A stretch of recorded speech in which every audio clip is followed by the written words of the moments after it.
Janet and everyone, welcome to my class. Today I'm going to explain you the chapter 6 My Childhood by A.P.J. Abdul Kalam. An extract from the Wings of Fire. This is the part which took from his book Wings of Fire. So before the proceeding of the chapter, I would like to show you introduction of the A.P.J. Abdul Kalam in a short video. So have a look. Abdul Kalam. Abdul Kalam, the former President of India, is perhaps one of the rare gems that India has produced. Born to poor parents, he rose to the highest office of the country through sheer grit, determination, and hard work. Till his last day in office, he worked for the upliftment of the country, especially for the poorer sections of society, as he knew the pain of being poor. As already mentioned, he was poor, and to support his family, he would distribute newspapers after school hours. He was inspired by his teacher to pursue mathematics and physics. Till his last day, he never forgot his gratitude to his teacher, who motivated him to become the first citizen of the country. He is known as the Missile Man of India for his pioneering work on nuclear ballistic weapons. The ISRO had many firsts under his stewardship as chief, and he was more a friend than a leader to his colleagues there. Many anecdotes of his personal interest in his colleagues have done the rounds in almost every social media. A man of exemplary character, he was a standing example of simple living and high thinking. Even as the president of the country, he did not use his public office for his personal benefits, as he insisted on paying for his personal needs. He had not amassed any wealth and had very little by way of personal belongings. Books were his treasure, and he wrote many of his own to inspire the youth of his country. He always asked youngsters to dream big and envision a country that would be a world leader. He also is the inspiration behind a very popular Indian movie. He was very approachable and hence earned the title of People's President. He was very much at home with school children who adored him, and he would answer every single question down to their level, as he felt the future citizens of India were extremely important and deserved to know the truth in ways that they could handle it. Yes, Missile Man. Abul Pakir Jalaluddin Abdul Kalam. This is the full name of A.P.J. Abdul Kalam. Was an Indian scientist who played a leading role in the development of the India's missile and the nuclear weapons program. He served as 11th president of India from 2002 to 2007, and he was born on October 15, 1931 in Rameswaram, Tamil Nadu, and studied physics and aerospace engineering at Madras Institute of Technology. Kalam wrote several books and received numerous awards. He was awarded the country's highest honors, the Padma Vibhushan in 1990 and the Bharat Ratna in 1997. He died on July 27, 2015 in Shillong, Meghalaya. So this is the introduction of this chapter. What the content in the chapter given of his life, and that is the Abdul Kalam here talk about his childhood, and this is from his autobiographical account, and he talks about his parents, his childhood friends, and his experience at school. He grew up in the traditional society, people of different religion, and lived in the society, and but in the spite of different religion, people lived in the space in peace and harmony. Yes, he just talked about that. In spite of different religion, everybody lived in his area very in peace and harmony. He was greatly influenced by his father, who taught him honesty and self-discipline. Written in a very humble and modest manner, the extract is very inspirational. So whatever content over here, that is very inspirational, beyond the religion tradition, beyond the that your crucial thinking crucial thinking towards a religion, that these things we don't have to do, or something else. Theme of the story that my childhood is that our life is shaped by our experiences and the people around us. And Kalam secured childhood, inspiring parents, supportive friends, and honest teacher instilled great values in him, gave him his wings of fire. I was born into a middle class Tamil family in the island town of Rameshwaram in the erstwhile Madras state. Erstwhile means former. He was living in, he born in Rameshwaram. See, this is the Rameshwaram where he lived with his family.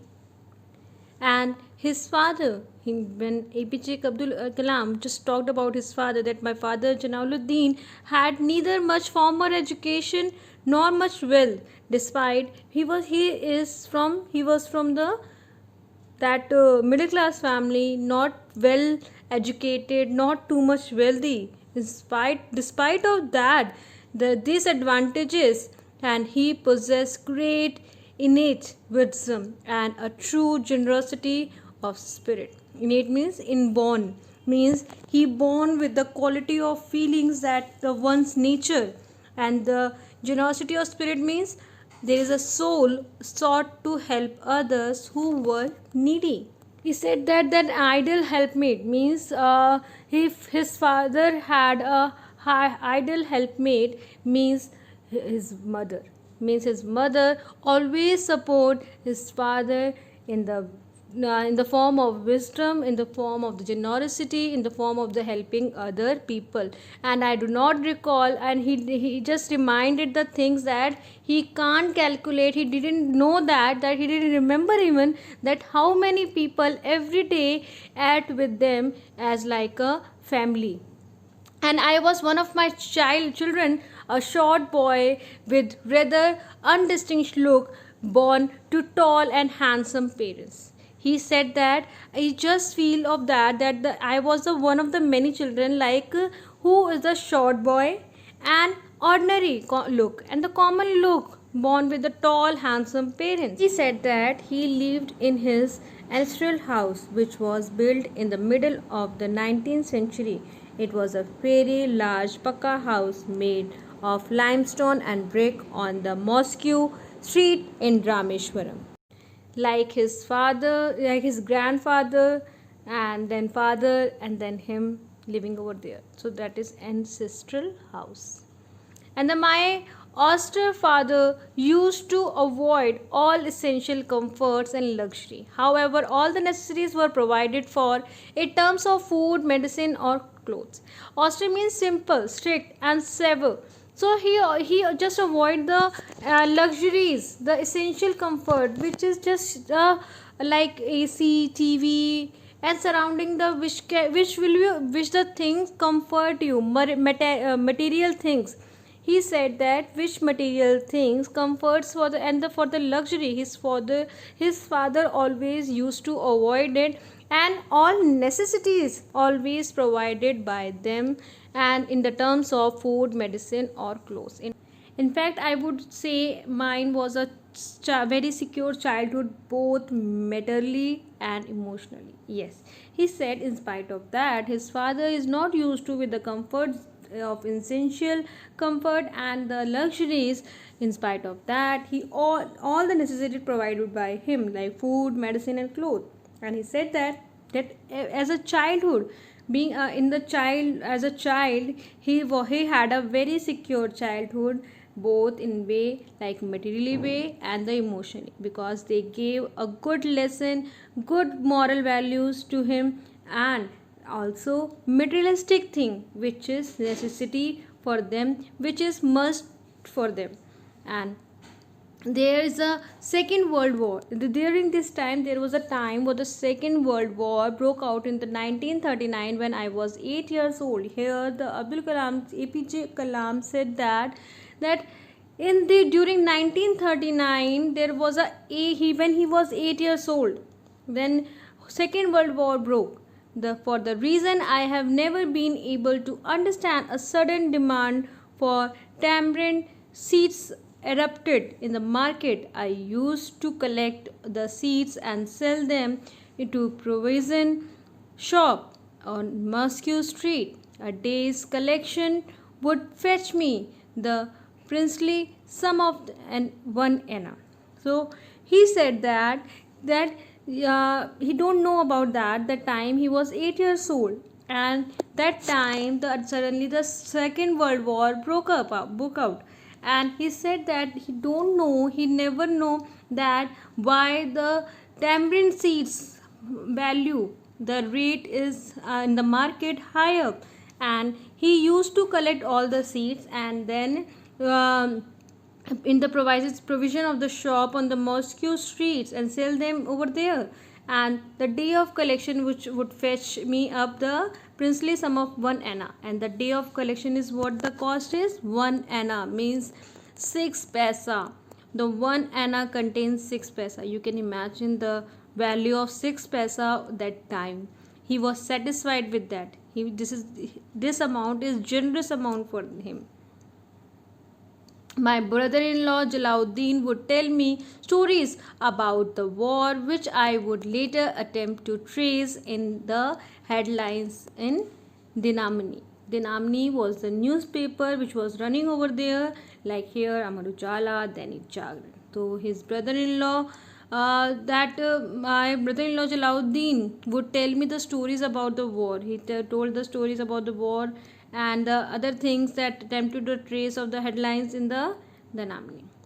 Our area being isolated was completely unaffected by the war.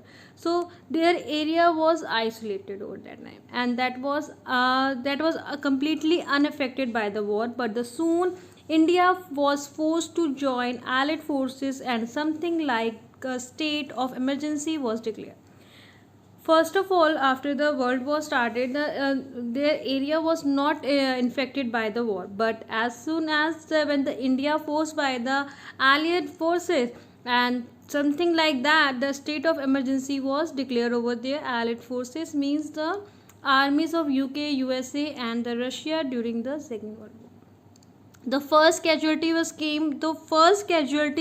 the first loss is that the suspension of the trains at the Rameshwaram station. So what the trains were going over there and the stop over there in the Rameshwaram, that was suspend, means that was end. There was no train stopped at Rameshwaram station, and the newspaper now had to be bundled and thrown out of moving train on the Rameshwaram road between Rameshwaram and Dhanuskodi. So this is the first casualty. He said that when the train was stopped over there, but the train which dropped the newspaper bundle towards them, that stopped to end over there. That stopped to end to stop in that station of Rameshwaram and just go direct to the Dhanuskodi. And then whatever the newspaper now, then they bundle thrown from the train to the Rameshwaram road between the Rameshwaram and Dhanuskodi. That forced my cousin Samuddin, who was distributed newspaper in Rameshwaram, to took for a helping hand to catch the bundles, and as if naturally I filled the slot. At that time his cousin was feel that for distributing the newspaper in Rameshwaram he need a helping hand, and his requirement fulfilled by the A.P.J. Abdul Kalam, and he helped him to earn his first wages. Samuddin, his brother, his cousin, helped him for earning of his first wages. Half a century later, this was the time when when Abdul Kalam wrote that book. This was the time of 5 years back, and he just feel the expression, just feel the experience which he had experienced 50 years later right now, still that time when he wrote the book, and he still feel pride of earning his own money for the first time. Obviously we all have feel pride when we earn something first, or we earn, like the craze of first salary. You always heard about the pride of first salary. Now I would show you a inspirational message by him, which he always deliver for youth. He always inspire youth around him and always want to encourage them with his idea. So let's look. I will give one incident. This is all of you who are assembled here, all of you. Remember this incident. 1979. SLV-3, satellite launch vehicle. I was the project director, mission director. My mission is to put the satellite in the orbit. Thousands of people worked nearly 10 years. I reached the Sriharikota additional launch pad. Countdown was going on. T minus 4 minutes, T minus 5 minutes, T minus 1 minute, T minus 40 seconds. Computer put a hold. Don't launch it. Computer says don't launch it. I am the mission director. I have to take a decision. Everything is on. Behind me there are 6 experts. They saw computer database coming in and screen, and they see the pictures in the screen. They said there's a problem. The problem is there's a leakage in a system, in the control system. But immediately calculation, no problem. We have got sufficient fuel and oxidation for control system. It controls the rocket to the required attitude, and we can go ahead. Now, of course, my expert's view, but I took the decision. Problem is mine. Finally, I took a decision. I bypassed the computer. I launched the system. Okay, I launched the system. Follow went. First stage worked is a 4-stage rocket, and second stage got mad. It went to the spin. Instead of putting the satellite in the orbit, it put in the Bay of Bengal. 1979, it was a failure. It was a first time I experienced my failure. How do you manage the failure? Success I can manage. So at that time, a great man, a great leader, also Satish Dhawan, he comes to me. I am very tired, working nearly for months. He wakes me up, come, let us go for a press conference. Press is meeting there, like this number of people, world press, with photos, this and that, all the gadgets, they are there. I was really frightened. I will be the culprit because I am the project director, mission director. What Satish Dhawan said, chairman, Indian Space Research Organization, said, dear friends, we have failed today. This is the first time I have to give all the success. All the failure is, I want to support my technologists and scientists and staff so that next year they succeed. So he took the whole blame himself. And then media asked, you put Bay of Bengal so many crores, you have put it like that, lot of criticism. He received the criticism. He assured them in a year we will succeed with our team. It's a very good team. Next year, here only interesting happened. Next year, July 18th, 1980, when he succeeded, Professor Dhawan said, you go and conduct the press conference. You follow what it means? It means when the failure occurred, the leader took it up. When the success came, he gives to his team.